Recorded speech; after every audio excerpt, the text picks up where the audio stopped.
À peine 2 jours après le mariage, ma belle-mère a renvoyé notre employée de maison. Elle lui a crié qu'elle était licenciée sur le champ et que désormais, c'était sa belle-fille qui ferait la bonne. Je suis partie directement chez ma mère. Le lendemain, des voitures de police sont arrivées et ont arrêté toute ça. Cas famille. Au matin de mon 2e jour de mariage, je ne m'étais pas encore habituée à l'idée d'être devenue l'épouse de quelqu'un. Soudain, un cri strident, aigu, comme une lame de rasoir, a percé mes tympans depuis la cuisine. Je venais de quitter ma robe de mariée qui sentait encore le parfum, et j'avais enfilé des vêtements confortables avec l'intention de descendre aider. C'est là que j'ai entendu distinctement chaque mot prononcé par ma belle-mère. Martine, vous êtes renvoyée. À partir de maintenant, ma belle-fille est là. Pourquoi continuer à payer des gens de l'extérieur? Je suis restée figée au milieu de l'escalier. La sensation à ce moment-là était très étrange. Comme si on venait de me renverser un seau d'eau glacée sur la pembe. Tête. La veille encore. Il n'y avait eu que des mots doux et des mains tenues, devant les invités. Des phrases comme « Cette maison a maintenant une nouvelle, fille ». Mais en une seule nuit, le ton avait complètement changé. Il n'y avait plus aucune chaleur. Et encore moins la voix d'une mère parlant à sa nouvelle belle-fille. J'ai descendu les marches lentement et j'ai vu Martine, serrant son vieux sac, en toile contre elle, coincé dans un coin. Son visage était livide, ses yeux, gonflés comme si elle se faisait réprimander depuis un long moment.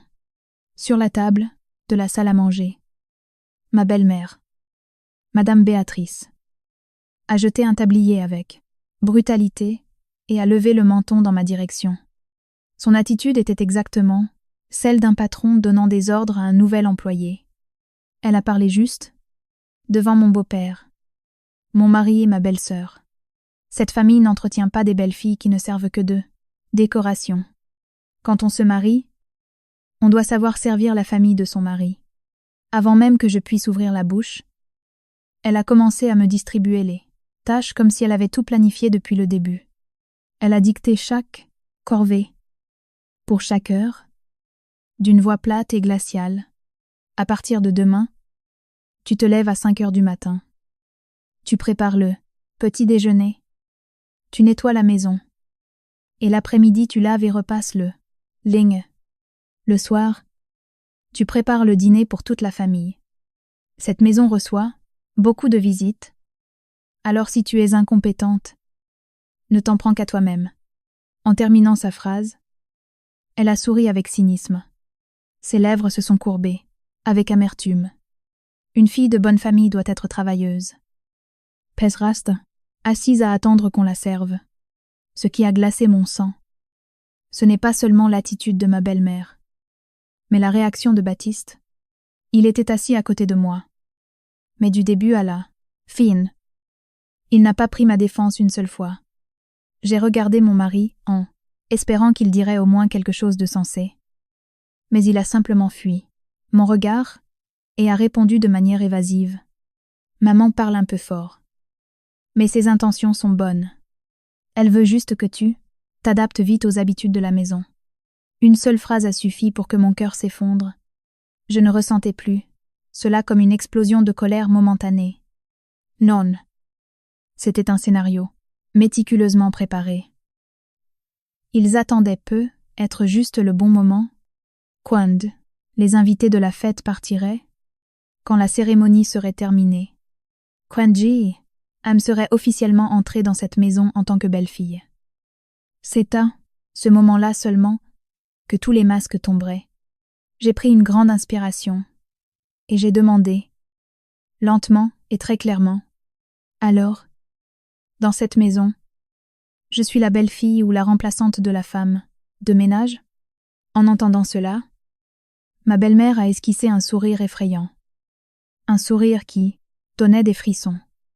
Elle a mis les mains sur les hanches, m'a toisé de la tête aux pieds et a répondu avec un naturel déconcertant. Quelle est la différence? Une bonne belle-fille doit savoir travailler mieux qu'une employée. On te donne déjà la nourriture. le logement et le statut de belle-fille d'une famille prestigieuse. Que veux-tu de plus? Toute la pièce est restée silencieuse pendant quelques secondes. Pas, surprise. Mais parce que tout le monde savait que cette phrase avait franchi les limites. Mais le plus étrange, c'est que personne n'a ressenti le besoin d'intervenir. Mon beau-père, Monsieur Richard, buvait son café avec une expression froide comme la glace. Baptiste regardait son téléphone en faisant semblant de ne rien entendre. Et sa sœur Roxane se tenait à côté de sa mère. Les bras croisés, en souriant. Oh, Camille. Et ne sois pas si dramatique. Toute la famille est comme ça. Ici. Ça n'existe pas. La jeune mariée qui se transforme en reine. J'ai regardé son visage satisfait. Et j'ai soudain compris qu'il me mettait à l'épreuve. Il voulait voir jusqu'où irait ma patience. Jusqu'où je serais capable de baisser la tête. Il voulait me briser dès le 2e jour pour que je ne puisse plus jamais la relever. Ma belle-mère s'est approchée, a attrapé le tablier et me l'a poussé contre la poitrine. Le mouvement a été si brusque que la tache du tablier m'a griffé la main. Elle a articulé chaque mot comme un coup de poignard. Tout à l'heure, 12 membres de la famille de ton beau-père viendront pour un grand déjeuner afin de rencontrer la nouvelle belle-fille. Fais bien ton travail. Fais honneur à cette famille. J'ai regardé le tablier dans mes mains. Ce n'était plus seulement un morceau de tissu. C'était une humiliation. C'était le sceau qu'elle voulait m'imprimer pour me transformer, de jeune mariée, en domestique gratuite pour toute sa famille. J'ai posé le tablier sur la table, lentement mais fermement. Puis je me suis retournée et j'ai marché directement vers la chambre. Derrière moi, j'ai entendu les cris de ma belle-mère. « Hé, où crois-tu aller ?» Je n'ai pas répondu. J'ai ouvert l'armoire. J'ai pris la petite valise que je n'avais même pas eu le temps de défaire après le mariage. J'ai rangé quelques vêtements de rechange, mon portefeuille, mon téléphone et mon chargeur. Yoï, retiré mes boucles d'oreilles de mariage et je les ai rangées soigneusement dans mon sac. Chacun de mes mouvements était lent. Mais mon cœur était déjà froid et paralysé. Quand je suis descendue avec la valise dans le salon, tout le monde m'a regardé. Baptiste a alors paniqué. S'est levé et a essayé de me retenir. « Camille, qu'est-ce que tu fais? S'il y a un problème, on va en parler. » Mais la façon dont il me serrait la main n'était pas celle d'un mari ayant peur que sa femme se blesse. C'était la poigne d'un homme ayant peur de perdre la face devant sa famille. J'ai lâché sa main. Je l'ai regardé droit dans les yeux et j'ai dit sèchement « Si cette maison a besoin d'une femme de ménage, je suis désolée. Je n'ai pas postulé pour le poste. » En entendant cela, ma belle-mère est entrée dans une rage folle. Elle a pointé la porte du doigt. Sa voix était stridente et assourdissante. « Si tu oses faire un pas hors de cette maison, n'espère pas revenir. Notre famille n'a pas besoin d'une belle fille insolente qui, après 2 jours de mariage, osait affronter sa belle-mère. » J'ai regardé son visage menaçant, sans détourner le regard. C'était peu. Être là, première fois de sa vie qu'elle tombait sur une belle fille qui osait lui parler. Ainsi, je lui ai répondu lentement. Chaque mot était clair comme un clou que l'on enfonce. Si c'était pour être votre belle-fille, j'y réfléchirais encore. Mais pour être la bonne d'une famille comme la vôtre. Chestenon. En terminant ma phrase, j'ai pris ma valise et je me suis dirigée vers la sortie. Derrière moi, j'entendais les insultes de ma belle-mère, les chuchotements cyniques de ma belle-sœur, la voix de Baptiste m'appelant avec irritation. Mais je n'ai pas regardé en arrière. Je savais que si je regardais une seule fois, il penserait que j'avais peur. Et je ne pouvais pas me permettre de perdre à la première étape. Le lendemain matin, alors que la famille de mon mari bouillait encore de rage en pensant que j'étais une rebelle ingrate, 2 voitures de la police judiciaire se sont arrêtés juste devant leur grand portail. J'étais là aussi. Debout aux côtés de Martine et d'un inspecteur. Dès que la porte s'est ouverte et que le mandat de perquisition a été lu, j'ai vu le visage de ma belle-mère devenir que blanc comme un linge. Ses lèvres tremblant sans émettre le moindre son. C'est à ce moment-là qu'elle a compris que la personne qu'elle avait jetée dehors la veille n'était pas une simple employée. Et que je n'étais pas partie parce que j'étais faible ou que je faisais un caprice. Je suis partie de cette maison parce que j'en savais déjà trop. Voir les voitures de police garées devant la luxueuse maison de mes beaux-parents à Neuilly-sur-Seine. Voir le visage livide de Madame Béatrice et le regard paniqué de Baptiste. Tout cela m'a fait revivre intensément les jours précédents. On dit que ce n'est que lorsque le masque tombe que l'on se souvient de chaque petit détail du passé, et que l'on se rend compte que les signaux étaient toujours là. Et ainsi, debout dans cette matinée tendue, je me suis souvenu du premier jour où j'ai rencontré Baptiste, de la façon dont j'y avais cru, dont j'avais ouvert mon cœur et étais entré dans ce mariage avec une sincérité absolue. Je m'appelle Camille Dupont. Je travaille au service juridique d'une grande entreprise de distribution à Paris. Ma famille n'est pas riche. Et nous n'avons pas de contact avec des gens influents. Nous venons d'une banlieue modeste. Mais depuis toute petite, ma mère m'a toujours appris une chose. Vise avec honnêteté. Ne laisse jamais personne te pointer du doigt en disant que tu n'es pas quelqu'un de bien. C'est peu être pour cela que j'ai un caractère très direct. Ce qui est juste. Je dis que c'est juste. Ce dont je ne suis pas sûre, je ne le promets pas. J'ai toujours pensé que tant que nous vivions bien et travaillions honnêtement, la vie ne serait peu. Être pas glamour. Mais au moins, elle serait paisible. J'ai rencontré Baptiste lors d'une réunion d'affaires sur des contrats de fourniture entre nos entreprises. Ma première impression a été celle d'un homme qui parlait avec mesure. Il s'habillait bien, que ne disait pas de bêtises.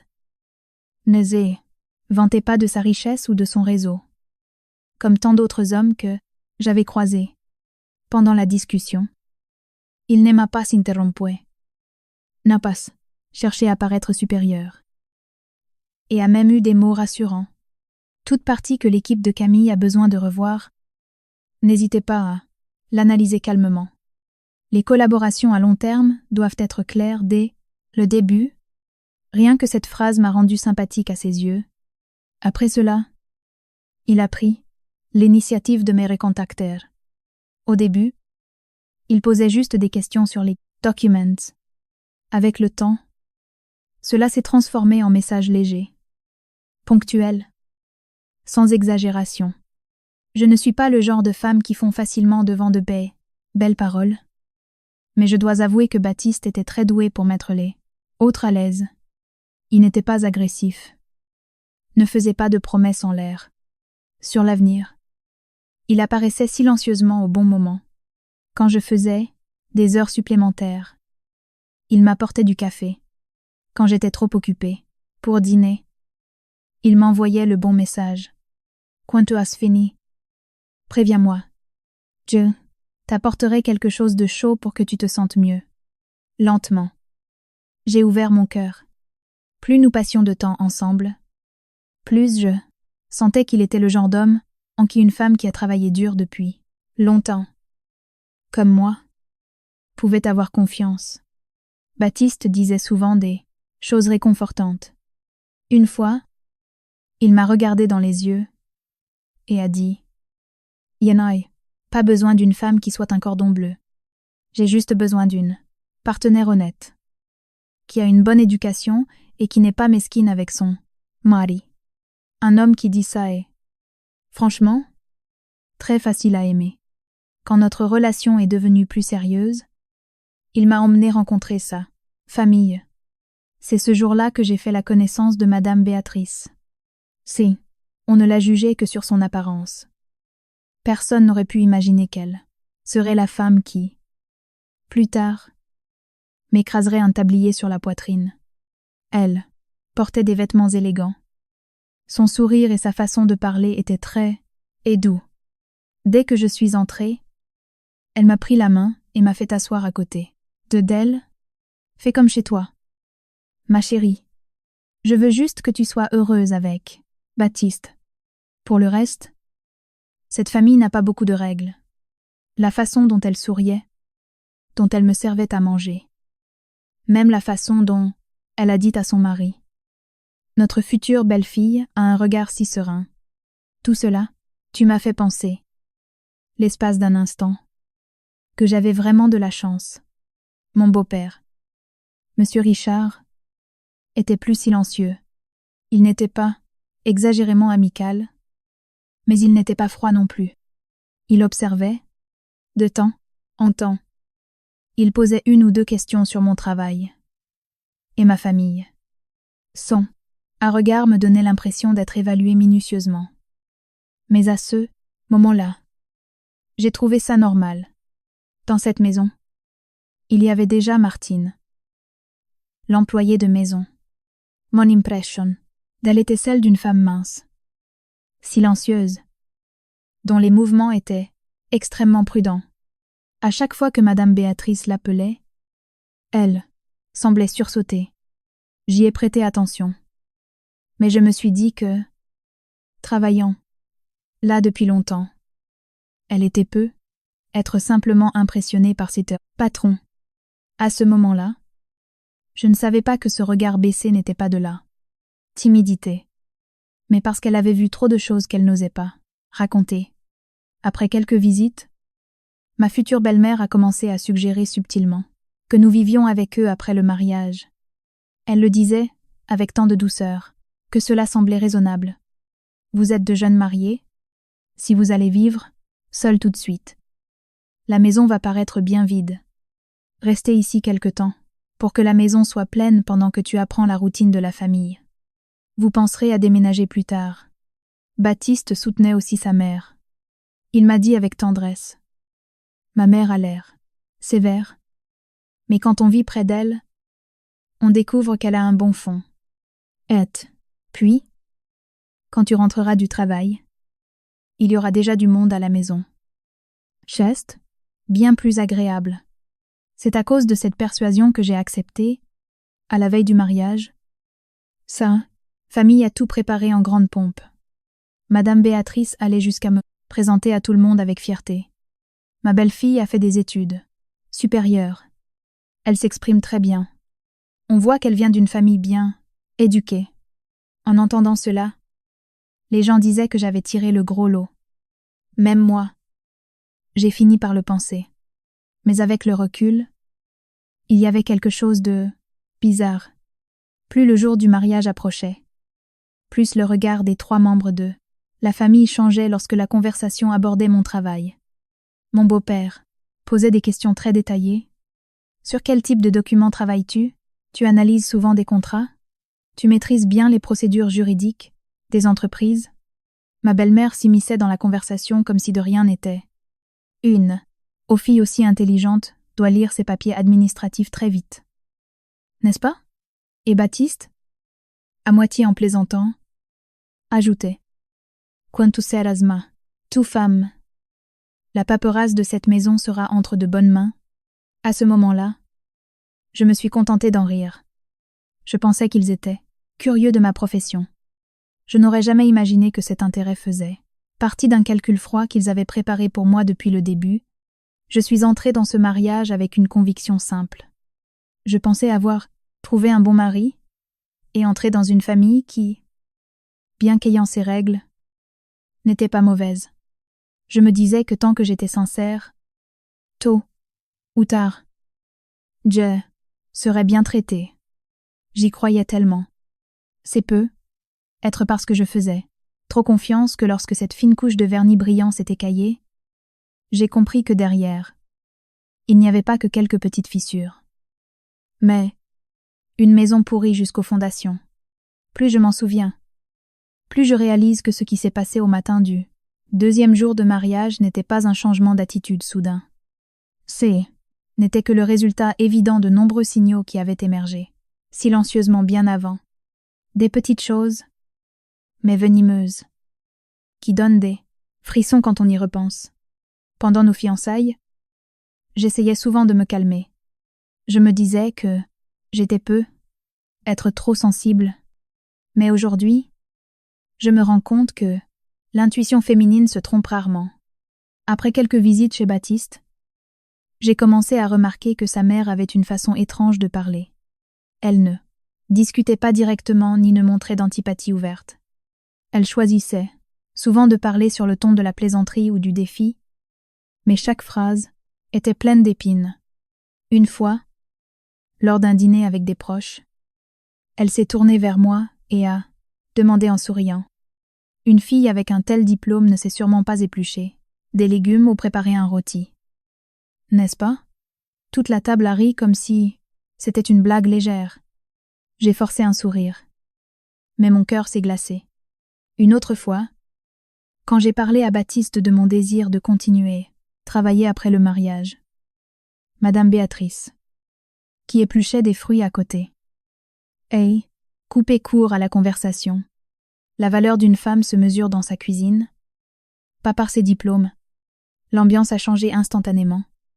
La phrase n'a pas été criée, mais elle est passée comme une aiguille perçant exactement l'endroit où l'on se sent le plus confiant. Avant que je puisse réagir, Baptiste s'était empressé de sourire, m'a pris la main sous la table. Maman plaisante. N'y fais pas attention. C'était exactement sa façon de toujours vouloir apaiser les choses au lieu de régler le problème. Ce qui m'a fait reculer à plusieurs reprises. Roxane, la sœur de Baptiste, avait un style différent. Si la mère lançait des pics subtils, Roxane était très directe. Elle me regardait de haut en bas, avec un œil critique et lâchait des commentaires mesquins. Eh bien, travailler toute la journée. Et après, qui va s'occuper de ton mari? Un autre jour? Elle a ajouté. Une femme mariée qui est accro au travail. Ça détruit un mariage très vite. Je souriais par politesse. Mais intérieurement, j'étais très mal à l'aise. Jay n'était pas encore officiellement la belle-fille, mais de la mère à la fille. Toutes visaient le même point pour me mettre la pression.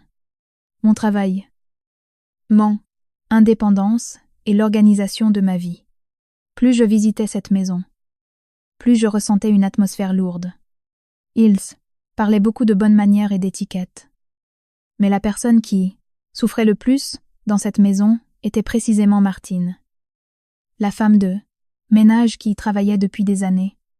Elle marchait sans faire de bruit, parlait très peu et vivait la tête baissée, comme si respirer trop fort risquait de mettre quelqu'un en colère.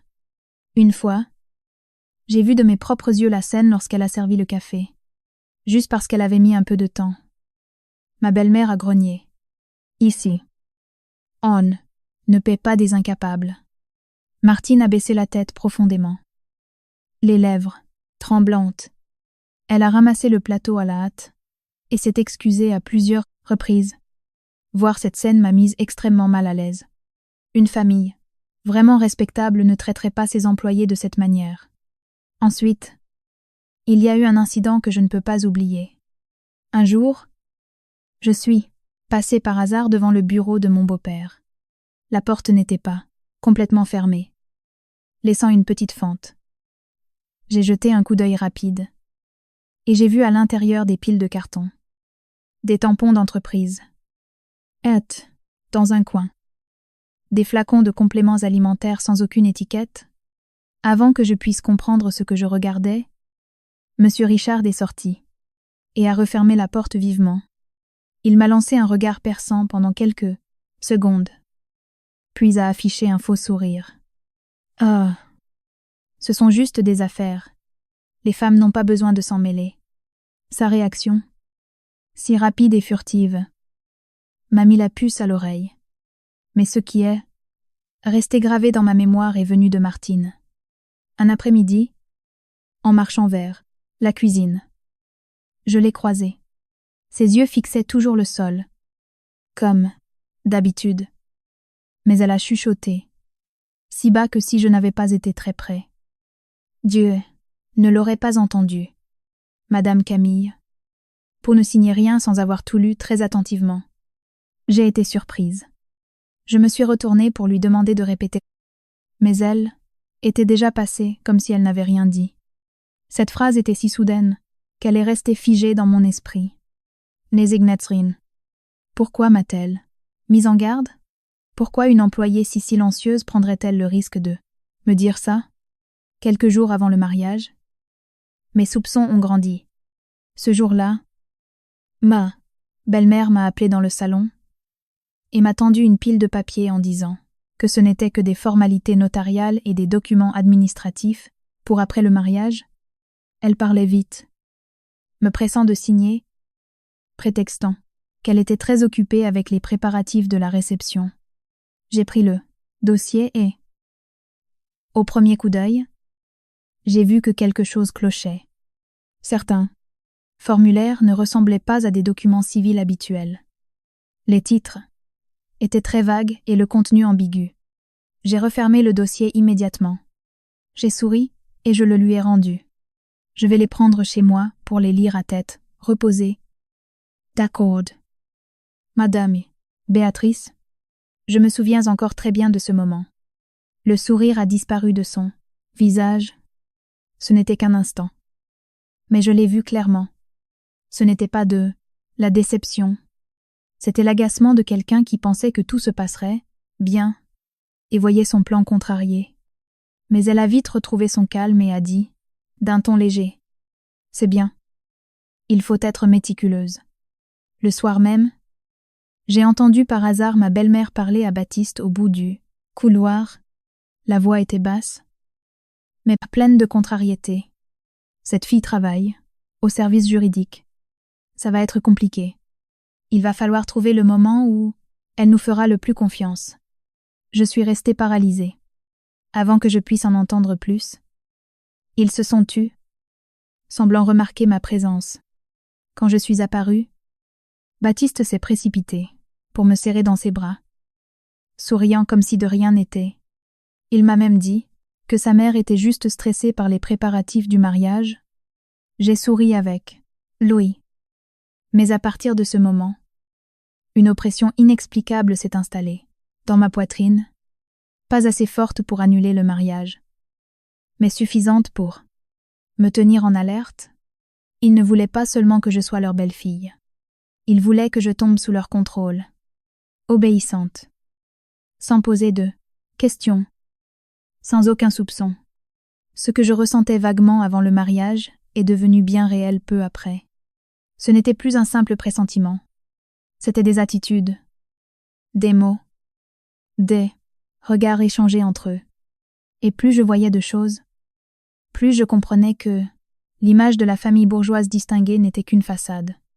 Derrière, il y avait du contrôle, des calculs, et un secret qu'ils essayaient de cacher à tout prix.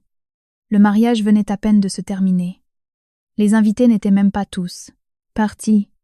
Ma belle-mère était déjà assise au milieu du salon, rassemblant toutes les enveloppes avec les chèques et les billets, les bijoux et les plus beaux cadeaux devant elle.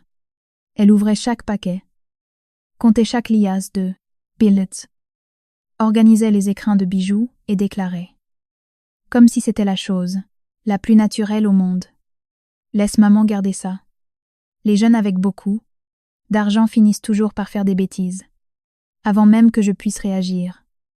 Baptiste a hoché la tête. Oui. Laisse maman. Senor Cooper. On verra ça plus tard. Le mot plus tard semblait anodin. Mais il ne m'a pas plu. L'argent et les cadeaux de mariage étaient à nous. Oui. Nous allions en parler. Les choses devaient être claires et non confisquées de cette façon. J'ai vu la pile d'enveloppes sur la table, les mains agiles de ma belle-mère, et mon cœur s'est serré. Mais comme il restait des invités, j'ai décidé de me taire. Je sais, maintenant que c'était leur premier test pour voir à quel point il serait facile de me contrôler. La nuit aurait dû être notre nuit de noces. Mais à près de 11 heures du soir, on a frappé à la porte de la chambre. C'était ma belle-mère. Sa voix n'était pas forte, mais pleine d'autorité. Demain matin. Lève-toi plus tôt. Il y a encore de la famille ici. Tu dois descendre dire bonjour Prépare le petit déjeuner. Une jeune mariée ne fait pas la grasse matinée. Sinon ils diront que tu n'as pas d'éducation. Elle trouvait encore le temps d'imposer des règles futiles. Mais insupportables. Le lendemain matin. À peine levé.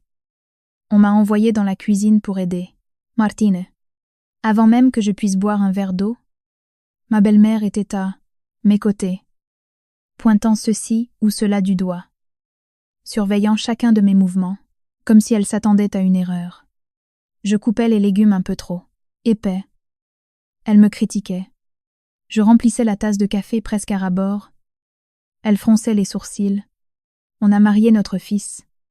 On n'a pas fait entrer une princesse pour qu'on la serve. Cette phrase m'a fait rougir de colère. Pas pour le travail en lui-même, mais pour la façon dont elle m'humiliait délibérément devant tout le monde. Et ce qui m'a fait le plus mal, c'est que Baptiste voyait tout. Il passait d'une pièce à l'autre, entendait les piques de sa mère, voyait comment j'étais traitée. Edne disait pas un mot, une fois seule. Il m'a chuchoté. Sois patiente ces jours-ci. Fais plaisir à maman. Je l'ai regardé. Et soudain, j'ai eu froid. Un mari qui aime vraiment sa femme montrerait au moins qu'il la comprend. Mais lui a choisi d'être spectateur. Vers l'heure du déjeuner, mon beau-père m'a appelé dans le salon. Il était assis là avec une épaisse pile de dossiers. Jette un œil à ses papiers. A-t-il dit. Ce sont juste des déclarations internes de la société. Signe-les vite pour qu'on avance. Tous juristes. C'est plus rassurant quand c'est la famille qui s'en occupe. J'ai pris le dossier. Après avoir lu seulement quelques pages, je me suis rendu compte que quelque chose n'allait pas du tout. Ce n'étaient pas des déclarations internes classiques, mais des documents liés à des sociétés écrans, à la distribution de produits de santé et à des transferts de responsabilité légale. Je me suis arrêtée immédiatement. J'ai relevé la tête, gardant une voix aussi calme que possible. Je ne peux pas signer les documents d'une entreprise sans tout lire, minutieusement, et encore moins par simple politesse. Dès que j'ai fini de parler, l'expression de mon beau-père et de ma belle-mère a changé. Monsieur Richard a posé sa tasse sur la table avec force. Madame, Béatrice a esquissé un sourire cynique. Tu viens à peine d'entrer dans la famille, et tu te méfies déjà comme une étrangère. Je savais que j'avais touché un point sensible. Un refus qu'il n'était pas prêt d'accepter. Le soir, la situation a empiré. En passant près de la terrasse, j'ai entendu du « vacarme ». J'ai jeté un coup d'œil et j'ai vu ma belle-mère agripper le bras de Martine, l'attirant vers la buanderie. Qu'est-ce que tu lui as raconté? Espèce de fouineuse. Martine tremblait, incapable de répondre. Mon beau-père était à côté, silencieux, sans intervenir. Je me suis avancée. Il se passe quelque chose. Madame Béatrice? Son attitude a changé du tout au tout. Elle a lâché le bras de l'employé. Rien. Elle a été maladroite et a cassé des choses. Mais j'ai vu clairement la marque, rouge sur le bras de Martine. Je savais que ce n'était pas un simple accident. Cette maison cachait un secret. Et Martine était au courant. Plus tard, en ouvrant mon sac à main, j'ai eu un choc. La fermeture éclair des poches n'était pas au même endroit. Mes papiers n'étaient pas aussi bien rangés que je les avais laissés. Je suis très pointilleuse. Je sais quand quelqu'un touche à mes affaires. En levant la tête, j'ai vu Baptiste sur le pas de la porte. Je pensais que tu cherchais quelque chose. Alors je suis allée voir, a-t-il dit précipitamment. L'excuse était beaucoup trop grossière. Je n'ai pas posé d'autres questions.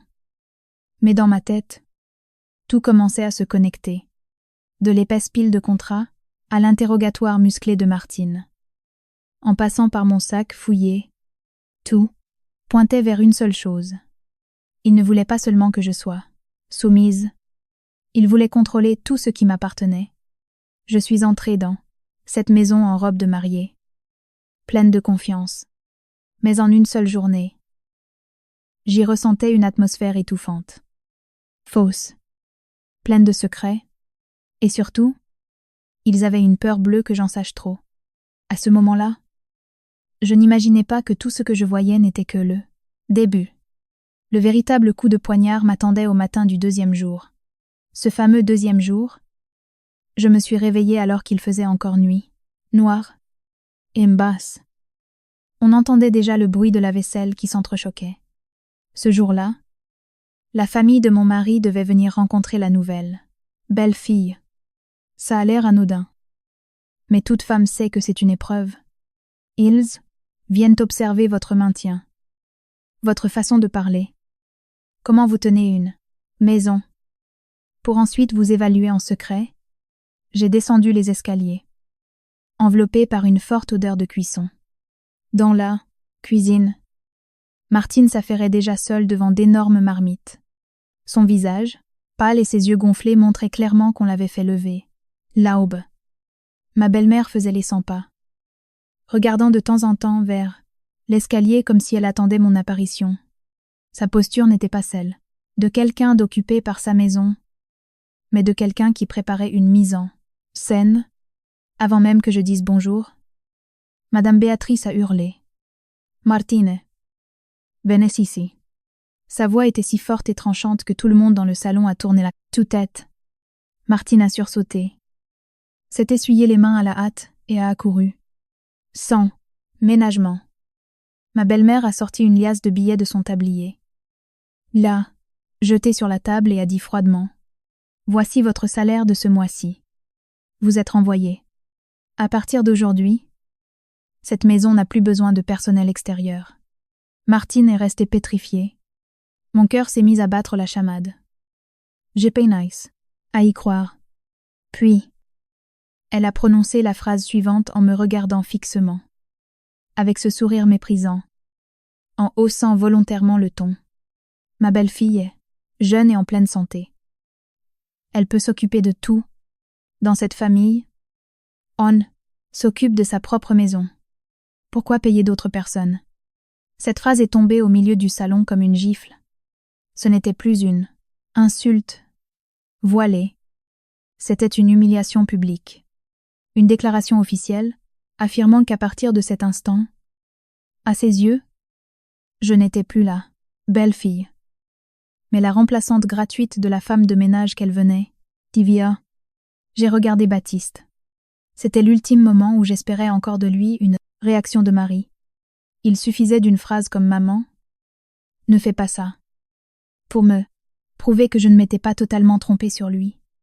Mais il est resté, assis là, le visage tendu, les mains croisées. Il a mis du temps à parler. Ed, son ton était plat et froid. Tu peux rester à la maison quelque temps. Ce n'est pas grave. Ton travail de bureau peut attendre. Entendre cela m'a glacé le sang. J'ai compris que l'idée ne venait pas seulement de ma belle-mère. C'était un plan concerté. Il ne voulait pas juste m'enfermer dans une cuisine. Il voulait couper mon lien avec mon travail, avec ma propre vie, avec tout ce qui me permettait de garder les pieds sur en terre. Il voulait m'enfermer dans cette maison, me rendre soumise, dépendante, pour que le jour où ils en auraient besoin, je signe tout ce qu'ils me mettraient sous le nez. J'ai regardé ma belle-mère droit dans les yeux et j'ai demandé très calmement « Pourquoi faut-il renvoyer Martine exactement maintenant ?» Madame Béatrice a ri, un rire aigu et pervers.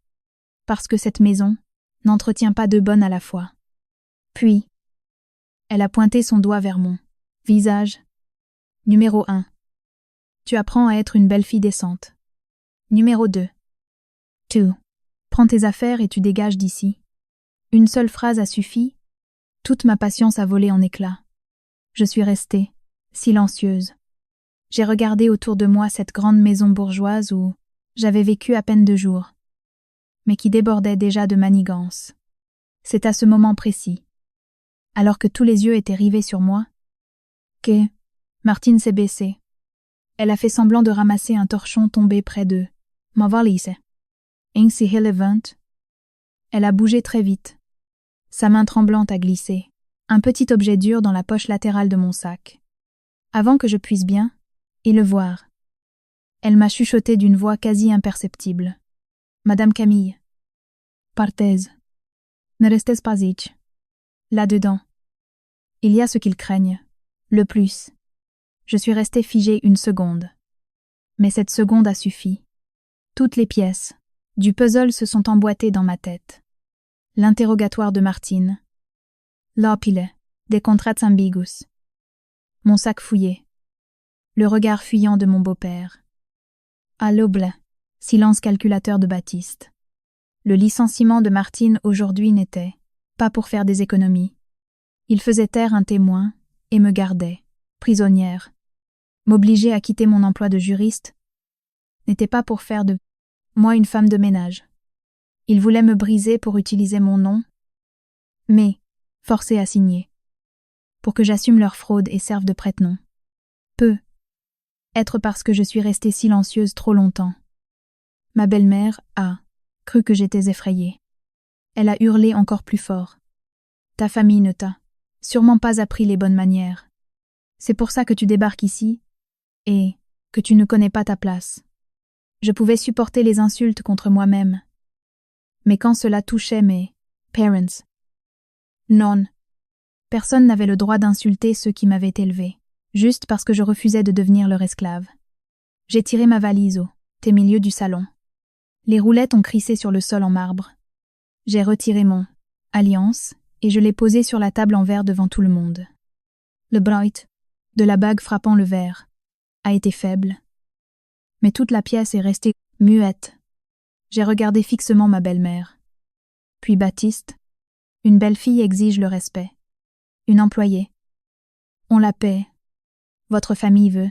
Humilier tout en refusant de payer. Je ne suis pas votre bonne. Toute la famille est restée pétrifiée. Personne ne s'attendait à ce qu'une jeune mariée ait le courage de parler sur ce ton. Ma belle-mère a ouvert la bouche pour rugir. Tu oses? Je ne l'ai plus écouté. J'ai pris ma valise et je me suis dirigée vers la porte. Baptiste s'est finalement avancé. Non pas pour s'excuser, mais pour m'arrêter d'une voix basse et menaçante. Si tu pars maintenant, tu vas provoquer un scandale. Je l'ai regardé. 2 jours plus tôt. Je pensais que cet homme était mon havre, du Pais.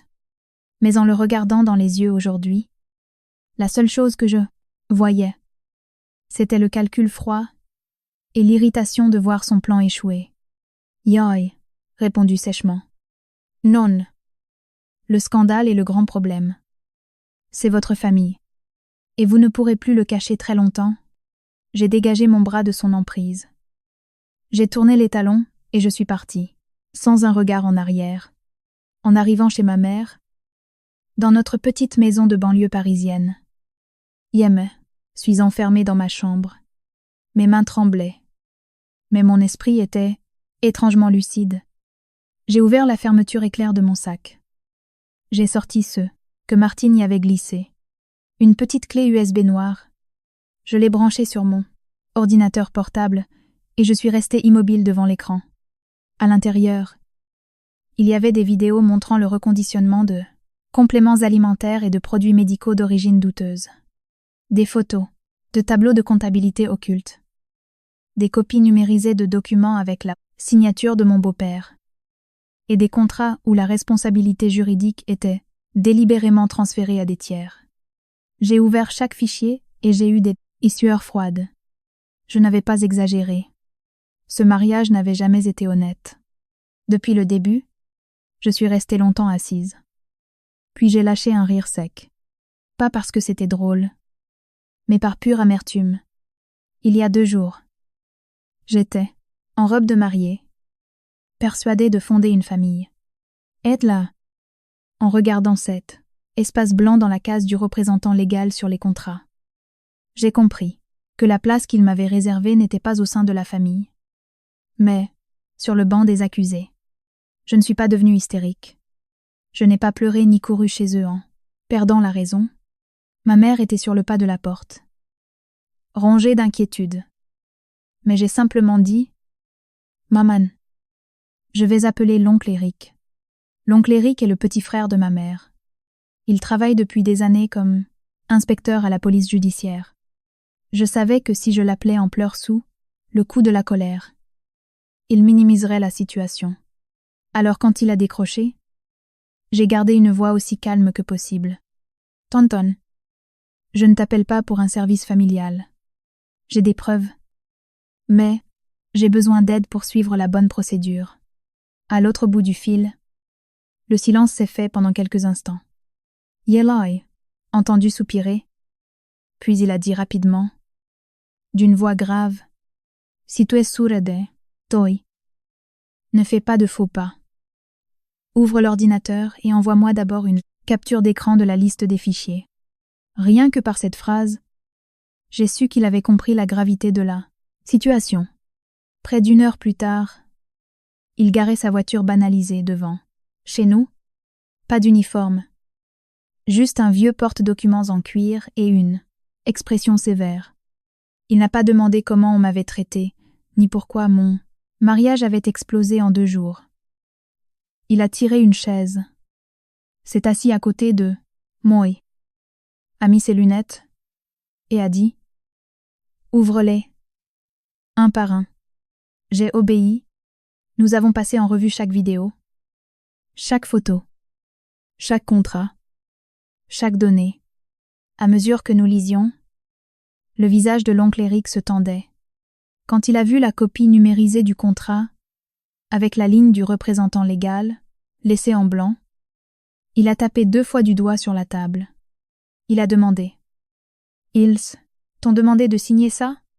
J'ai hoché la tête. L'oncle Eric m'a regardé fixement. « Si tu avais signé ça, tu étais fini. » La phrase n'a pas été dite en criant, mais ce fut comme un coup de poing dans la poitrine. J'ai fixé l'écran.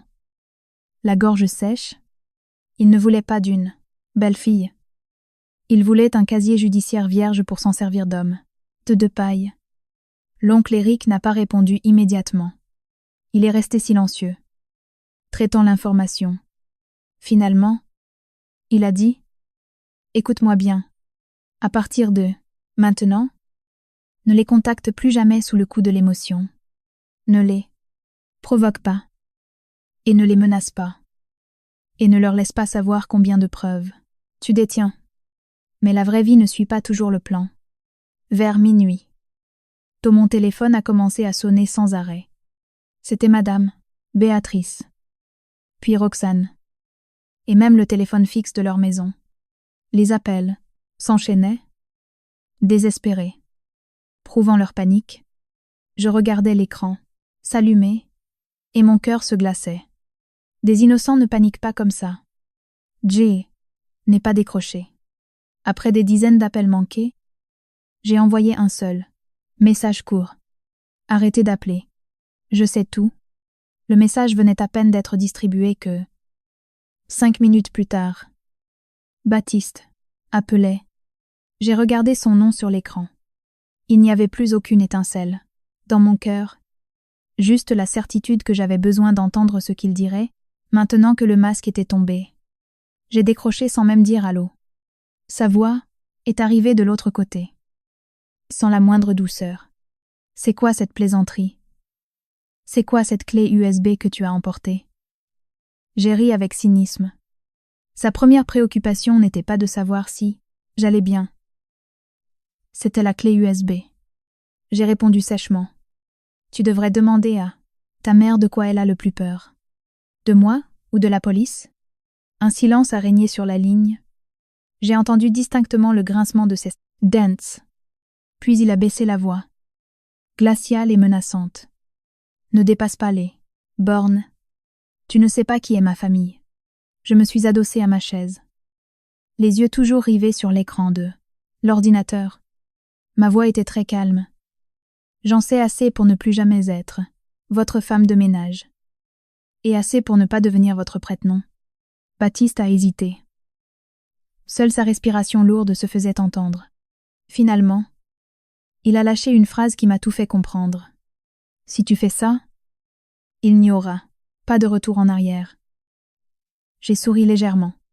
Celui qui n'a pas de retour en arrière, ce n'est pas moi. Et j'ai raccroché. L'oncle Eric. assis en face de moi. Ne m'a ni félicité ni réprimandé. Il a used it. À partir de maintenant, sors-toi de la tête l'idée que c'est ton mari. Considère-le comme une simple pièce de l'enquête. En entendant ça, j'ai dégluti difficilement, pas parce que je l'aimais encore, mais parce que ça fait mal.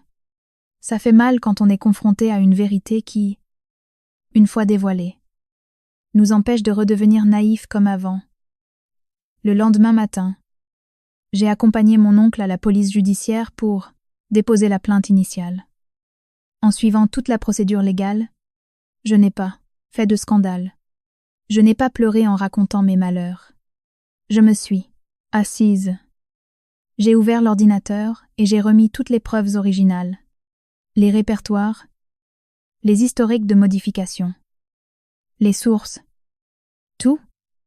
L'officier a tout vérifié minutieusement, a posé les questions pertinentes et a rédigé le procès-verbal avec précision. À partir de cet instant, j'ai su que la guerre avait commencé. Ce n'était plus une querelle de famille. C'était une affaire pénale. Avant de rentrer chez nous, l'oncle Éric s'est arrêté. Tu m'as regardé sérieusement et t'a dit « Désormais, tu n'es plus la partie impliquée dans un conflit passionnel. Tu es un témoin et une informatrice. Ne laisse pas tes sentiments se émettre en travers. » J'ai hoché la tête. Mais en moi. Une question résonnait. Quel était le vrai rôle de Baptiste dans tout ça? Était-il juste un fils lâche entraîné par ses parents? Ou savait-il tout en jouant le rôle du mari idéal? Je suis sortie des locaux de l'APJ. Le ciel de Paris était dégagé. Mais ma poitrine était froide. Je savais que les choses n'allaient pas s'arrêter là. Ça, affamés n'allait pas rester les bras croisés à regarder une belle fille de 2 jours détruire l'empire qu'ils avaient mis tant de temps à bâtir. Je pensais qu'avec le dépôt de plainte, ils feraient profil bas pendant un moment. Au moins, pour évaluer ce que j'avais. J'avais tort. En une seule nuit, leur stratégie a changé. Fini les appels pour s'excuser. Ils ont choisi la voie la plus sale. Typique de leur vraie nature. Me diffamer pour que je panique et que je fasse marche arrière. Ce matin-là, ma mère était dans la cuisine quand le téléphone fixe a sonné. Yaï, entendu la voix aiguë de Madame Béatrice. Tu as très bien élevé ta fille, n'est-ce pas? Au point qu'après 2 jours de mariage, elle veut détruire la vie de son mari. La voix était chargée de son ton arrogant et oppressant habituel. Ma mère n'était pas une femme à faire des esclandres. Mais elle n'était pas faible. Elle, qui a posé son couteau, s'est essuyé les mains sur un torchon et a pris le blâme. Téléphone. Répondant avec un calme absolu, ma fille ne détruit la vie de personne. Elle refuse simplement de s'associer. Des criminels. L'autre côté est resté muet. Puis Madame Béatrice a poussé un rire sinistre. On verra combien de temps elle tient. Et elle a raccroché. Ma mère s'est tournée vers moi et a chuchoté. Ils commencent à sortir les griffes. L'après-midi même, Baptiste a sonné à la porte de la maison. Il n'avait pas prévenu et n'avait pas l'attitude d'un mari cherchant à se réconcilier. Ses vêtements étaient impeccables. Mais son visage montrait la tension d'un homme, acculé luttant pour sauver sa peau. Dès que je suis apparue sur le pas de la porte, il est allé droit au but. Efface tout. Et je ferai comme si de rien n'était. Je l'ai regardé. Ma poitrine semblait vide. Dans ce moment critique, je voulais seulement protéger les preuves. J'ai descendu une marche et j'ai demandé, calmement, si j'avais signé ces papiers et qu'un jour il y avait eu un problème avec la justice. Aurais-tu pris la faute à ma place? Baptiste? Il est resté figé. Le vent soufflait sur les feuilles du trottoir. Mais il ne bougeait pas. Il n'a pas émis un son. Son silence a été la réponse la plus claire de toutes. Il n'avait jamais eu l'intention de me protéger. Dès le premier jour, j'étais le bouclier. La pigeonne qui devait signer. Il a serré les poings si fort que ses jointures sont devenues blanches. Il a contracté la mâchoire et a grogné. Ne m'oblige pas à agir. J'ai été incisive. Ceux qui m'y ont obligé, c'est ta famille. Il est resté là quelques secondes. Puis il a tourné les talons et est parti à pas lourd. En le regardant s'éloigner, j'ai compris qu'il n'était rien de plus qu'un élément de l'enquête. Je pensais que c'était déjà le pire. Mais le soir, ils sont tombés encore plus. Base. Une collègue de mon bureau m'a envoyé des captures d'écran de groupe WhatsApp. Le sang a déserté mon visage. Des photos de mon mariage exposées. Mon lieu de travail. Accompagné de fausses rumeurs immondes. Ils disaient que je les avais piégés pour l'argent, que je voulais les extorquer, et que, maintenant j'inventais des calomnies pour les faire chanter. Quelqu'un avait, même commenté. Comme elle est juriste, elle a tout manigancé pour plumer son maririke. Ma gorge s'est serrée. Il voulait inverser les rôles et me faire passer pour la coupable aux yeux du public. Moins de 10 minutes plus tard, un message de Roxane. Tu croyais que tu allais vaincre toute notre famille. Toi la petite, provinciale sans envergure, continue de rêver. J'ai répondu simplement, je ne me bats pas contre vous. Je laisse la justice, qui faire son travail. Je savais que les gens comme Roxane se nourrissaient du désespoir des autres. Je ne lui ai pas donné ce qu'elle voulait. Tard dans la nuit, l'oncle Eric m'a appelé. La riposte a commencé. Silzen sont arrivés à la diffamation et à la coercition. La prochaine étape, c'est la destruction des preuves. Ils vont détruire les éléments qui restent chez eux. Reste sur tes gardes.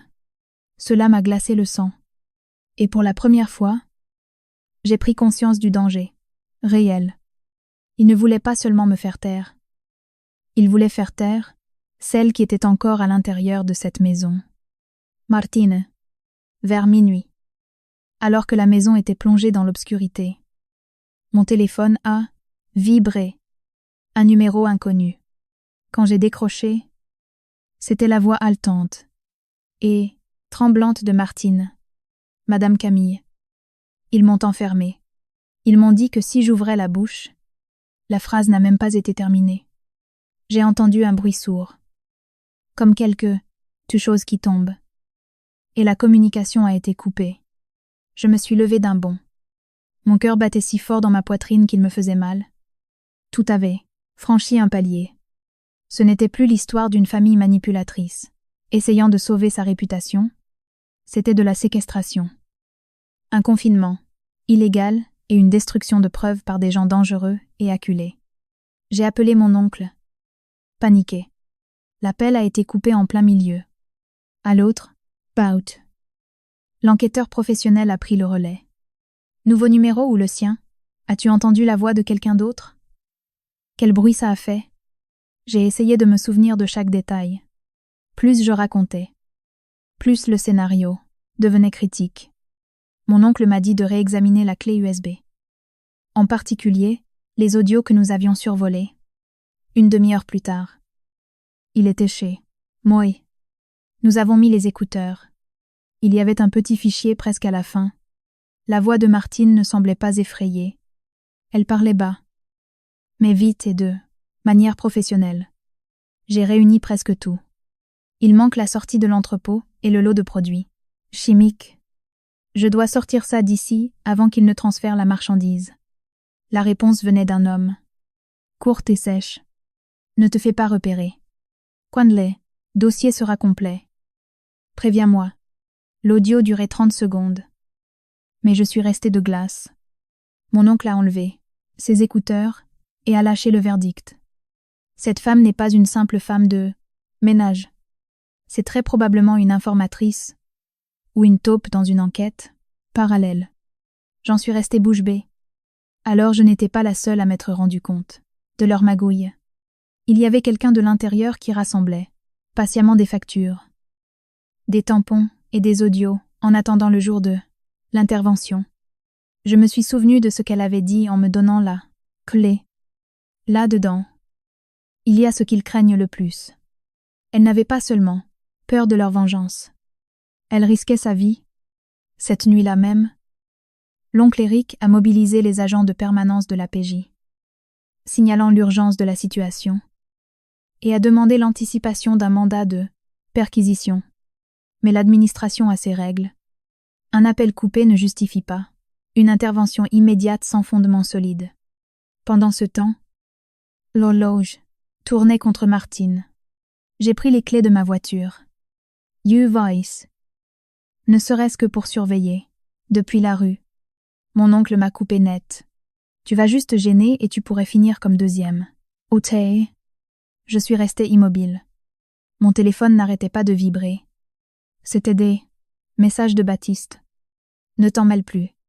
La situation n'est pas aussi simple que tu le crois. Si tu continues de forcer, personne n'en sortira indemne. J'ai regardé l'écran. Pour la première fois, je n'y ai pas seulement vu une menace, mais la panique d'un homme perdant le contrôle de son château de cartes. J'ai répondu. Je sais que ce n'est pas simple. Si ça l'était, vous ne le cacheriez pas. Après ça, le silence total. Ils étaient en pleine ébullition. À 3 heures du matin, le téléphone de mon oncle a sonné. Il est allé dans le salon pour répondre. Quand il est revenu, il a dit « Il transfère la cargaison de l'entrepôt vers l'arrière en ce moment même. Si la marchandise disparaît, les preuves matérielles s'évaporent. Si la marchandise disparaissait et que Martine restait isolée, la clé USB pourrait être attaquée par de bons avocats comme étant un montage. » J'ai regardé mon oncle. Il est encore temps. Tonton. Il a pris sa veste. Il faut que ce soit le cas. L'atmosphère est devenue électrique. Au petit matin, il m'a regardé sérieusement. Viens avec moi. Je n'ai pas posé de questions. J'ai enfilé ma veste, glissé la clé USB dans ma poche, et nous sommes montés dans la voiture banalisée. Les rues désertes de Paris semblaient n'être qu'un flou à travers la vitre. Mon esprit ne tournait qu'autour d'une seule idée, soit tout se terminait cette nuit. Soit il s'en sortirait pour toujours. Quand nous avons tourné dans la rue du luxueux quartier de mes ex-beaux-parents, à Neuilly, le ciel commençait à s'éclaircir. L'atmosphère pâle de l'aube donnait à cette rue, d'habitude si imposante, un air fantomatique, un fourgon de police, plus imposant s'est garé derrière nous. Les portes se sont ouvertes, et braut, des lourdes chaussures frappant. L'asphalte a résonné. Ferme et décidé. Cette façade de famille respectable allait s'effondrer. Le portail en fer forgé n'était même pas encore ouvert que la voix du commissaire de la PJ, annonçant le mandat judiciaire. Attenez. Quelques voisins commençaient à pointer le nez aux fenêtres. Le quartier chic est soudainement devenu une scène de crime. La première personne à sortir fut Madame Béatrice, dans une robe de chambre en soie, élégante, les cheveux relevés à la hâte. Elle tentait de garder le menton amassé. En voyant les policiers, elle a sorti la phrase habituelle. « Vous êtes trompé d'adresse. » Mais ses yeux ont bougé rapidement, ont dépassé l'épaule de mon oncle et se sont posés sur moi, qui me tenait derrière. En une fraction de seconde, Yaevuson a quitté son corps. Ses lèvres se sont tordues. Ses yeux se sont écarquillés, comme si elle tombait dans un gouffre. Monsieur Richard est sorti juste, derrière, toujours froid et arrogant. Il a tapé sur la porte. La police n'entre pas chez les gens sans preuve. Le commissaire n'a pas haussé la voix. Nous ne sommes là que parce que les preuves existent. J'ai vu la posture impeccable de monsieur Richard vaciller. Pour la première fois, cet homme avait peur. Les policiers sont entrés et ont ratissé les lieux. En quelques minutes, ils ont atteint l'entrepôt annexe. Camouflé en réserve de luxe, des cartons ont été sortis. Des fausses étiquettes saisies. Une comptabilité occulte a été découverte et des registres confisqués. À chaque nouveau carton qui sortait, le visage de Madame Béatrice devenait plus gris. Roxane a fait irruption sur la terrasse comme une furie. Les cheveux en bataille, et le visage défiguré par la peur, mais toujours avec sa langue de vipère. Quand elle m'a vue, elle s'est mise à hurler. « Tu as détruit ma maison. Tu es un cancer. » Tu as ruiné notre famille. Ces cris semblaient aussi ridicules qu'effrayants face à autant de policiers. J'ai les regardé fixement, sans élever la voix. J'ai dit sèchement: Ce n'est pas moi. Vous avez fait ça tout seul. Roxane a voulu me sauter à la gorge. Mais elle a été maîtrisée. C'est quand les gens se retrouvent au fond du trou qu'ils se transforment en bêtes féroces. Pendant que le chaos régnait dehors, un bruit fort a retenti depuis le sous-sol, le plus éloigné de la zone de service. Quelqu'un frappait contre une porte de l'intérieur. Le commissaire a couru dans cette direction, suivi de son équipe. La pièce était verrouillée de l'extérieur par un cadenas renforcé. Quelques secondes plus tard, on a entendu les coups de pied de biche de la police faire sauter la serrure. La porte a cédé et Martine a été libérée. Ses vêtements étaient froissés, ses poignets marqués par des liens, et le visage creusé. Mais elle était entière. Elle tremblait de façon incontrôlable. Désormais, ce n'était plus seulement de la théorie ou de la fraude d'entreprise. Il y avait une personne vivante exposée comme témoin irréfutable des cruautés de cette famille. Madame Béatrice, en voyant Martine, a perdu l'usage de ses jambes. Elle s'est accrochée à une chaise en rotin sur la terrasse, balbutiant d'une voix chevrotante. Je ne sais rien. Ce n'est pas à moi. Nier de façon aussi maladroite ne faisait qu'aggraver son cas. J'ai levé les yeux et j'ai vu Baptiste. Il se tenait là, pétrifié, sur le palier du premier étage. Depuis l'arrivée des voitures de police, il n'avait pas soufflé mot. Que n'y avait plus de menace, plus d'air supérieur. Son regard était planté dans le kim. Mienne. Un mélange de rage, de panique, de désespoir et le sentiment d'avoir été trahi. Mais en le regardant, je ne ressentais plus la moindre douleur. N'était pas moi qui avais trahi la première. Une fois l'opération terminée et les arrestations effectuées, mon ex-beau-père, même menotté et conduit vers la voiture de police, s'est tourné vers moi. Son regard transpirait la haine. Tu crois que tu as gagné, n'est-ce pas? Je l'ai regardé droit dans les yeux. La voix sereine. Non. J'ai juste refusé de perdre. Il est resté sans voix, abasourdi. C'était peu. Être la première fois qu'il comprenait que je n'avais plus peur d'eux, ni de leur pression psychologique, ni du faux prestige de cette dynastie corrompue. Les voitures de police sont parties sous le soleil levant. Le bruit des moteurs semblait emporter avec lui les débris des mensonges que nous avions brisés. Je suis resté planté devant la maison que j'avais découverte quelques jours auparavant. Le vent du matin me fouettait le visage. L'esprit clair, Martine allait être emmenée au commissariat et bénéficier de soutien. Les documents étaient entre de bonnes mains. La pression était retombée. Ceux qui m'avaient méprisé et avaient tenté de me jeter au lion venaient de perdre leur piédestal. Le scandale était énorme. Mais au fond de moi, je le savais.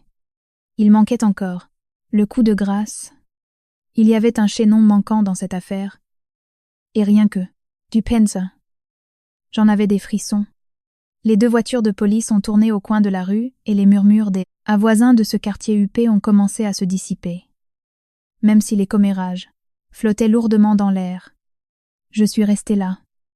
Puis je suis montée dans la 2 voitures avec l'oncle Éric et nous sommes rentrés. J'ai été silencieuse sur le chemin du retour. L'image de Martine avec ses marques rouges et le visage cireux de Béatrice ne quittaient pas mon esprit. Mais surtout, le regard de Baptiste dans l'escalier, cela me perturbait. Non pas à cause d'un amour persistant, mais parce que je sentais que son rôle dans toute cette histoire n'avait pas encore été complètement dévoilé.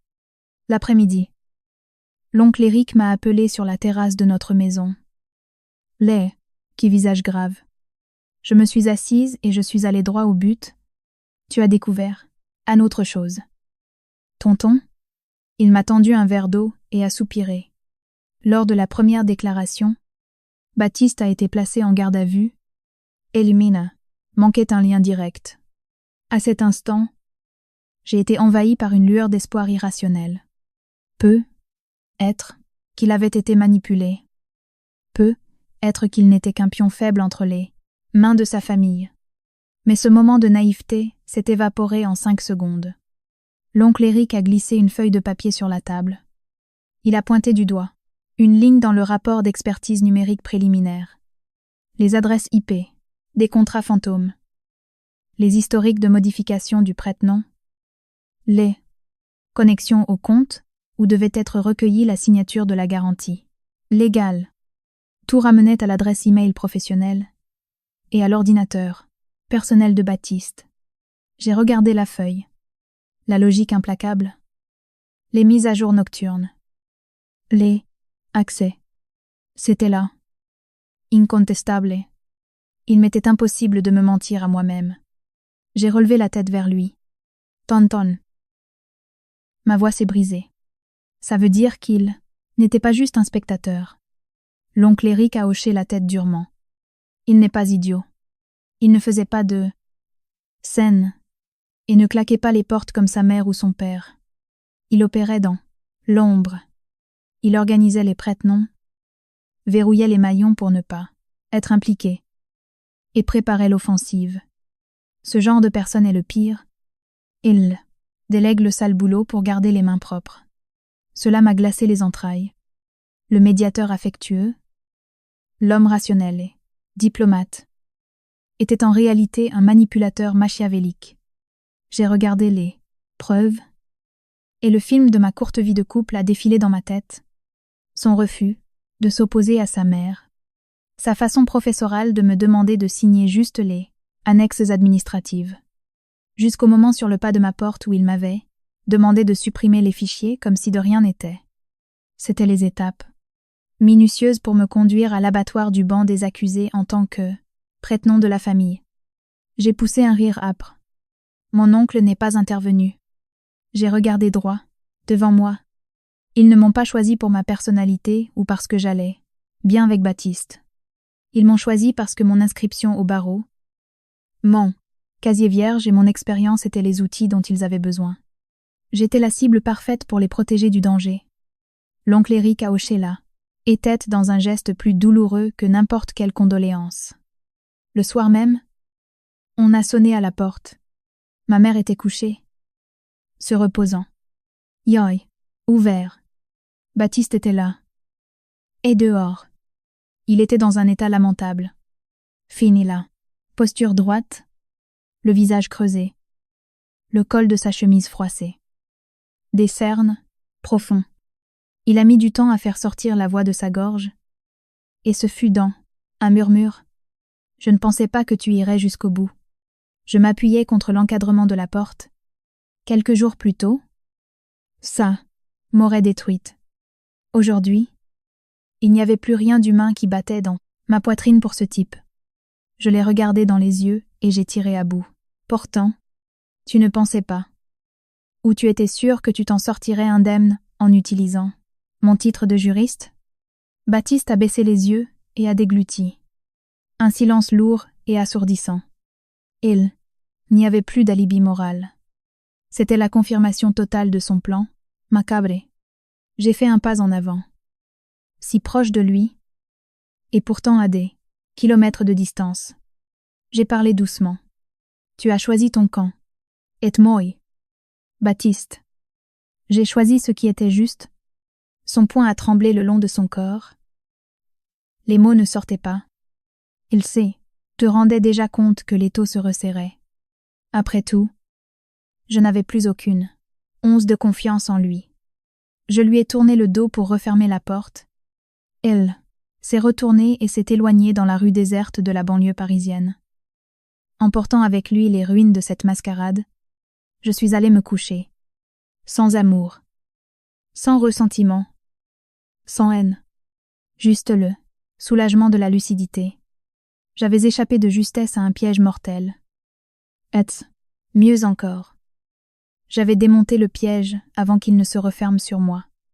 Je pensais qu'après cette rencontre nocturne, mon cœur aurait déjà fait le deuil de cette relation basée sur le mensonge, mais quand j'ai été convoquée au locaux de la police judiciaire pour faire une déclaration officielle lors de la confrontation. J'ai compris que la douleur allait atteindre un autre niveau. Là-bas, le jeu se jouait dans la froideur de l'institution. La climatisation à fond d'un côté, que les piles de dossiers de l'autre. Et en face, Madame Béatrice, Monsieur Richard et Roxane. Le vernis de la haute société avait fondu, la belle-mère ne criait plus. Ses yeux ne lançaient qu'une haine inerte. Le beau-père gardait sa carapace rigide, pour ne pas imploser. Et la belle-sœur, qui crachait autrefois son venin, et affichait sa supériorité, se rongeait les ongles. Effrayée, la tête baissée, quand je suis entrée avec mon sac tout simple. Madame Béatrice a perdu ses moyens. Cynique, tu as encore l'audace de nous regarder. Quelques jours plus tôt, ça m'aurait blessée. Aujourd'hui, j'ai tiré ma chaise. J'ai posé mon sac. J'ai croisé les jambes, et je l'ai pointé du doigt. La seule personne qui m'a ri au nez, c'est vous, en pensant que je servirais de bouc émissaire pour nettoyer vos saletés criminelles. La pièce est restée muette. Elle a écarquillé les yeux. Personne ne lui avait jamais jeté la vérité au visage avec autant d'acide. Et c'était tellement libérateur. J'ai appelé cette mafia familiale par son vrai nom. L'enquêteur a poursuivi sans sourciller. Tout était dévoilé.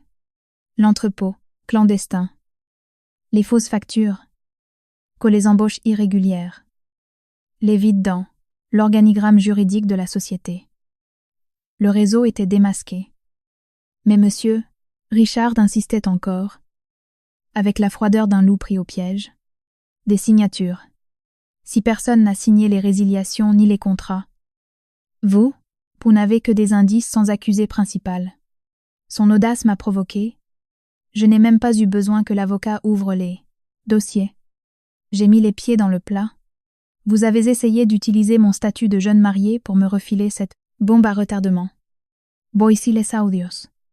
L'officier les a lancés. La salle a été inondée par la voix autoritaire de Madame Béatrice.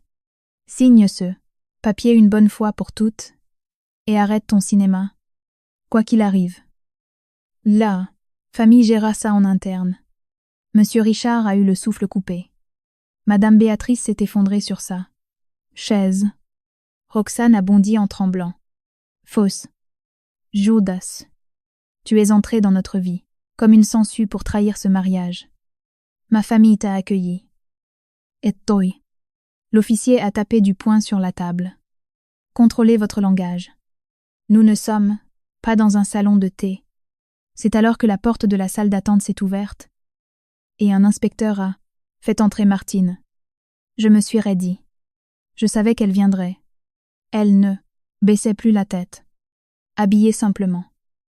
En jean et t-shirt. Le visage pâle. Mais avec un regard qui brûlait comme du fer rouge, Martine s'est assise, fermement et a lâché d'une voix claire.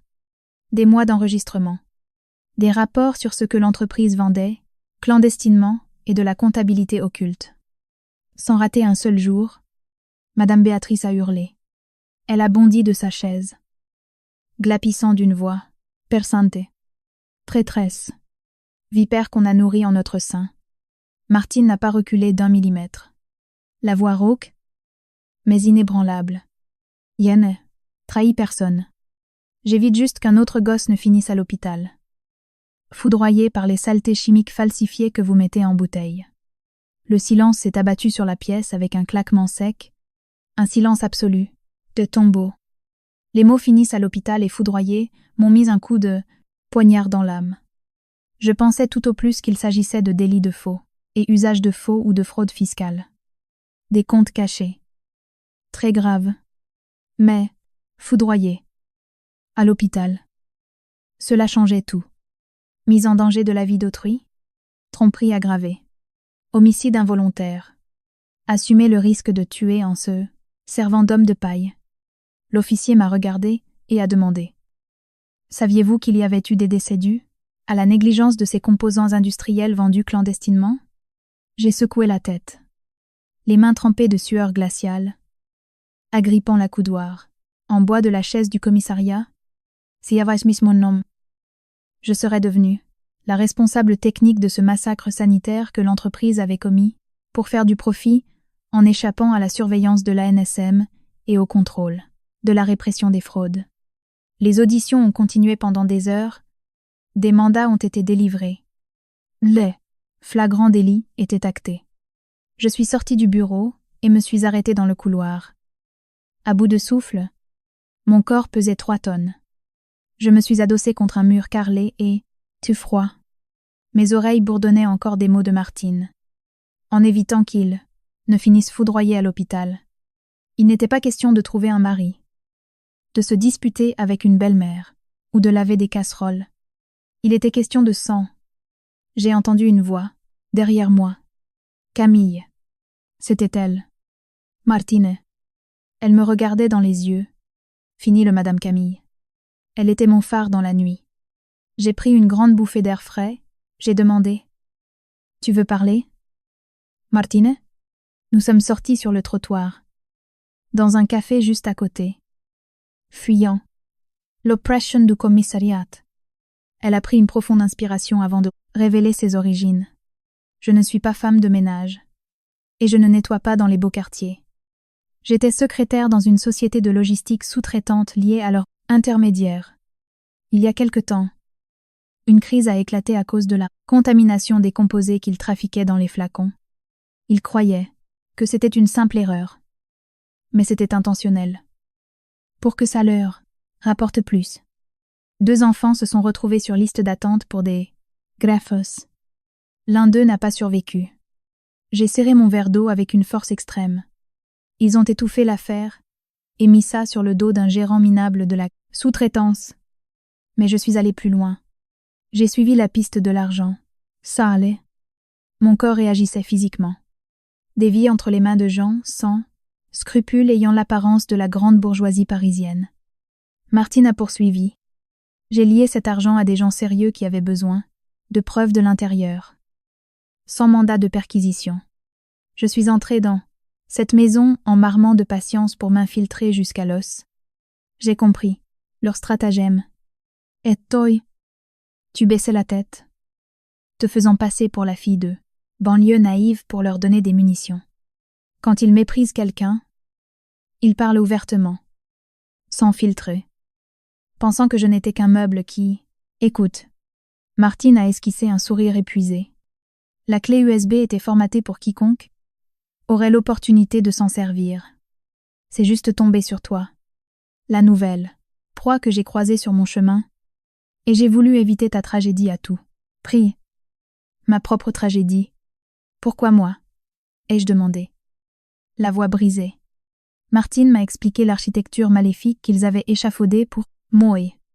Avant, ils te voulaient juste comme faire valoir pour le clan. Avoir une belle fille juriste. Diplômée, ça donnait du cachet dans le voisinage. Mais en tombant sur ton inscription au barreau, ils ont compris qu'ils tenaient un sceau d'authenticité juridique. Tu aurais su combler les failles devant la NSM sans que ça ressemble à une magouille d'amateur. Tu étais la cerise parfaite sur le gâteau. Un casier totalement vierge. Un contrat de mariage en béton. Forgeant un et lien de parenté incontestable devant un juge à l'heure de classer l'affaire. Je me suis étouffée avec mon café. Une double tromperie. Utilisée par amour. Broyée pour ma formation intellectuelle. Afin de me transformer en complice d'une boucherie d'entreprise. J'ai posé la dernière question qui me pesait sur le cœur. Et Baptiste? Martine s'est arrêtée et m'a regardé intensément. Baptiste est celui qui rédigeait et révisait tous les rapports où les décès seraient camouflés. Les vieux n'étaient que des pions brutaux, guidés par une cupidité flagrante. Mais Baptiste savait comment intégrer parfaitement le prête-nom dans le système. C'est lui qui gérait les comptes occultes et qui maquillait les fichiers, Excel caché qui blinderait le noyau familial en cas de descente de police. Les maître du blanchiment légal. Adieu le mariage heureux, le type qui n'avait pas besoin que sa femme sache, cuisiner. Mais qu'elle soit une juriste propre et soumise. On me préparait pour aller au casse-pipe. Mon Dieu. Camille. C'est un miracle que tu sois encore en vie. M'a consolée. Martine. J'ai réalisé en un instant. Ce sont juste des déclarations internes. La famille gérera ça. Les lourds dossiers empilés par le beau-père. Un véritable hachoirat. Viande qui n'attendait qu'un tour de clé. Ma signature. Je me suis levée et j'ai marché le long de l'avenue bordée d'arbres. Dans cette froide après-midi parisienne. Ma vie avait croisé la route de la Lidl. Société. Une ambition sans limite. Patiente et glaciale. Comme l'homme qui attend au feu rouge. J'avais survécu grâce à l'astuce et au courage de dire non. Là où tous voulaient ma dégradation en tant que femme de ménage pour masquer ma condamnation juridique et mon futur enfermement en prison. L'ultime étape avant le divorce fut la confrontation formelle avec Baptiste à la police judiciaire pour sceller l'acte d'accusation sur l'auteur intellectuel. La convocation est arrivée. Malgré toutes les vérités digérées et prouvées, m'asseoir face au loup déguisé en mari passionné était une perspective indigeste et terrifiante. Je me suis rendue à la salle de confrontation. Quand ils l'ont amené, menotté, et vêtu de vêtements civils mais visiblement détruits. Physiquement aminci. Les yeux, cernés jusqu'à l'épuisement. Nerveux. Son regard encore calme tentait pourtant de conserver une étincelle de contrôle. Essayant de maintenir son récit. Je me suis assise. J'ai pris une grande inspiration. Sans faiblir. Et je lui ai demandé à bout portant. Sans tourner autour du pot. La vérité. C'est seulement ça? L'officier a ouvert l'épais dossier d'instruction devant lui. Des accès avec la signature de Baptiste. Des adresses IP routées par l'entreprise informatique, enregistrées au nom du bon mari. Des modifications apportées sur le cloud privé du gendre chéri. Où le désastre des altérations de produits se transformait en responsabilité légale d'un tiers. Baptiste a fixé le tas de papier et a laissé échapper un souffle saccadé. Dieu les fait sur leurs ordres. Les supérieurs. Des gens mentaient jusqu'à l'écœurement. J'ai répliqué froidement d'un ton, cinglant. Bien sûr. Comme d'habitude. Tu fais un pas en arrière et tu restes en retrait. L'enquêteur lui a montré une liasse de nouveaux procès-verbaux de l'entreprise, qui a eu l'idée de transférer la garantie du contrôle qualité sur la personne physique de Camille Dupont. Le vieux ventilateur du commissariat grinçait. 15 secondes effroyables sont écoulées avant qu'il ne balbutie à voix basse, résolvant l'énigme de ce mariage tout entier. Moi. Tout ce projet est de moi.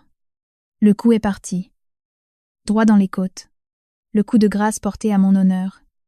Par la porte entr'ouverte où ses parents étaient sous bonne garde, on a entendu le cri de désespoir de Madame Béatrice. Menteur. Tu prends le blâme pour rien. Le bruit a rapidement été stoppé par les policiers de garde.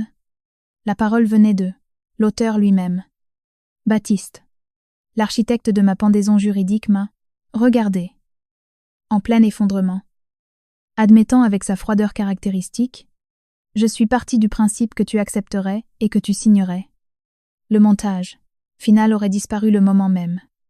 Cette réponse a glacé la moindre de mes pensées pacifiques. Le mariage de Comte, de fait, était un instrument prémédité. Je n'avais jamais été qu'un numéro de sécurité sociale. Un cachet d'avocat inscrit au barreau de Paris.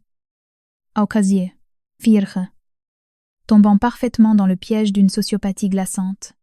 J'ai pris l'anse de mon sac pour me lever de la chaise. Et moi. En tant qu'épouse. Pourquoi m'as-tu épousée? Sa réponse a balayé tout lien existant dans le vaste univers de nos sentiments, passés, froide, brute et définitive à l'heure fatale. Un prête-nom. La couverture parfaite en cas d'urgence. Je me suis levée et j'ai quitté la pièce. La porte s'est refermée lourdement. Et son amour, ou toute cette farce que nous en avions fait, est resté là, dedans. A.W. Milieu des dossiers pour faux et usage de faux et homicide involontaire. Fiendo. Spectacle nuptial de l'horreur. L'affaire s'est vite ébruitée. Elle a fait la une des journaux télévisés et les gros titres. Un gang de la banlieue ouest démantèle le marché en vendant des médicaments piratés sous de fausses licences. en blanchissant l'argent grâce à des prêts non occasionnels. Soudainement, des dizaines de parents éloignés qui avaient des soupçons sont apparus, réclamant des informations. Des victimes. Les médicaments avaient inondé les forums de plaintes ouvertes. Je regardais les retombées et sentais mon corps se pétrifier à ce souvenir effroyable. Et si j'avais dit oui à l'enveloppe de mon beau-père? C'est moi qui serais traitée de meurtrière pour un crime sanitaire sur les chaînes d'information nationales, radiée de l'ordre des avocats avec violence, et jetée dans une prison en région parisienne. J'ai vu Madame Béatrice escortée dans un fourgon à un carrefour. Yaevouson, le visage cadavérique, tandis qu'elle regardait les passants à travers la grille, avec une rancœur creuse, jusqu'à ce que son regard croise le mien et qu'elle siffle un hurlement silencieux à travers la fenêtre grillagée. C'est de ta faute, misérable. Tu nous as détruits. Je me suis arrêtée dans les embouteillages. J'ai baissé lentement la vitre, passager, et j'ai dit avec un calme surréaliste. C'est vous qui avez noué la corde. Madame Béatrice, vous vous êtes pendue toute seule. Le silence a repris ses droits, et les escortes l'ont emmenée vers le centre pénitentiaire. En banlieue de Paris, quelques jours plus tard, Martine est entrée dans un solide programme de protection des témoins en raison des dommages causés et de la crainte des menaces. Un être humble, illuminé par la justice, qui avait détruit les puissants de Paris dans une action propre et courageuse. Le commissaire, mon oncle Éric, est sorti avec moi du tribunal correctionnel par un mardi glacial. Il m'a serré l'épaule dans un geste rare et a déclaré « La vérité est un trésor. Et c'est le pire martyre des hommes. Elle a un prix très élevé. Et j'ai failli le payer de ma vie. J'ai signé les papiers de mon divorce pour faute au guichet d'accueil rapide du palais de justice. Des paraphes secs tranchant des liens de douleur. Je signais. Soulagée.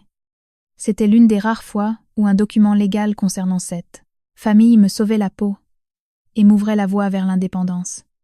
Ce sentiment s'est consolidé pour devenir une guérison totale, où les erreurs de ce parcours tortueux ont formé la muraille de mon intégrité pour le reste de ma gain. Anne-fille. C'est un message vivant pour toutes celles qui se retrouvent piégées dans une prison se faisant passer pour une belle famille aimante. Alors qu'elles cachent les pires mensonges sous des dîners mondains et des vêtements de créateurs. Plus tard, beaucoup m'ont demandé au bureau, avec un ton compatissant. « Tonnet, regrette pas toute cette fatigue après tout ça ?» Je souris simplement, avec le regard perçant d'un aigle. « Sourd de mon destin. Regretter ? Je ne regretterais que si j'avais baissé la tête, balayé le sol de ce grand hôtel particulier de Neuilly et accepté l'humiliation familiale par caprice. Ma couronne aurait alors été faite d'épines. Reprendre le contrôle de mon existence ne m'a jamais causé de peine. Au final, cela m'a apporté l'honneur et une vie libre, une fois rentrée chez moi, devant un magnifique coucher de soleil. Je lavais des légumes dans l'évier. Ma mère, humble et vieillissante, a murmuré, le cœur lourd, en me caressant les cheveux attachés en un simple chignon. Ça fait encore mal. Ma petite guerrière. J'ai serré un légume frais dans mes mains avant de le mettre dans la marmite. Anne, sourire authentique a illuminé mon visage. Ça fait mal. Maman. Mais le temps finit par refermer la blessure avec un bon remède. J'ai la peau dure. Le soulagement a régné. Et l'air pur a balayé les traumatismes au loin. La clé, USB, est restée dans un coffre-fort. Symbole brut d'un nouveau départ. Et demain, fuite in extremis d'un couloir de la mort. Quand Martine est passée récupérer ses valises avant d'entrer dans le programme, de la police. Elle m'a serré très fort dans ses bras. Elle m'a glissé à l'oreille, à plein poumon et ému. Camille, tu as été l'ange de ton propre salut, mais aussi celui de tant de gens, brisés et meurtris par la cupidité. Une larme nous a échappé à toutes les deux. Quelque temps après, je suis passée par cet imposant quartier bourgeois, rempli de caméras et de grilles de la haute société, où se trouvait la résidence de ce Quel drame désamorcé. Les briques, le lierre et les hauts portails étaient toujours là. Un silence sépulcral entourait ce lieu d'un luxe macabre. Ces murs, dénués de toute humanité, n'étaient plus que des blocs de tristesse. J'ai fait demi-tour et j'ai marché vers l'arrêt de bus. Avec une certitude absolue. Ma vraie maison, c'est moi-même, celle qui prend un nouveau départ, qui s'éloigne de la spirale de la méchanceté, et dont la peur s'est transformée en un terreau de vertu. Et aujourd'hui, je recommence chaque journée avec cette femme, pro-française intègre, que j'ai toujours été, en paix sur mon propre chemin.